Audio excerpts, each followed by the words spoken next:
one of the things that made Marx wrong was, see, Marx believed that capital would flow into the hands of fewer and fewer people, and that the dissociation between the rich and the poor would become more extreme as capitalism developed. And like so many things that Marx said, it's kind of true. It's kind of true in that the distribution of wealth, and in fact the distribution of anything that's produced, follows a Pareto pattern. And the Pareto pattern basically is that a small proportion of people end up with the bulk of the goods. And it isn't just money. It's anything that people produce creatively ends up in that distribution. And that's actually, the economists call that the Matthew principle, and they take that from a statement in the New Testament, and the statement is, to those who have everything, more will be given, and from those who have nothing, everything will be taken. And it's a map of the manner in which the world manifests itself, where human creative production is involved, and the map seems to indicate that as you start to produce and you're successful, the probability that you will continue to be successful or accelerate increases as you're successful. And as you fail, the probability that you will fail starts to accelerate. So your progress through life looks like this, or like this, something like that. And the reason that Marx was right was because he noted that as a feature of the capitalist system. The reason that he was wrong is that it's not a feature that's specific to a capitalist system. It's a feature that's general to all systems of creative production that are known.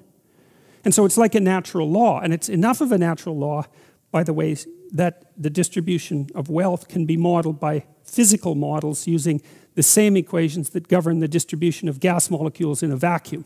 So it's a really profound, it's a fundamentally profound observation about the world, way the world lays itself out.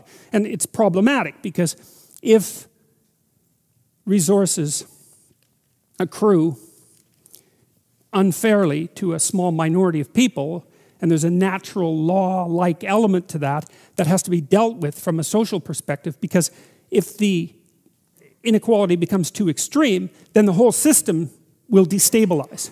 And so you can have an intelligent discussion about how to mitigate the effects of the transfer of creative production into the hands of a small number of people.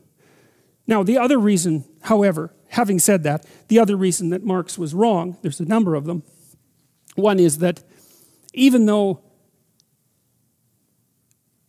creative products end up in the hands of a small number of people, it's not the same people consistently across time. It's the same proportion of people. And that's not the same thing. You know, like, imagine that there's water going down a drain, and you say, well, look at the spiral. It's permanent. You think, well, the spiral's permanent, but the water molecules aren't. They're moving through it.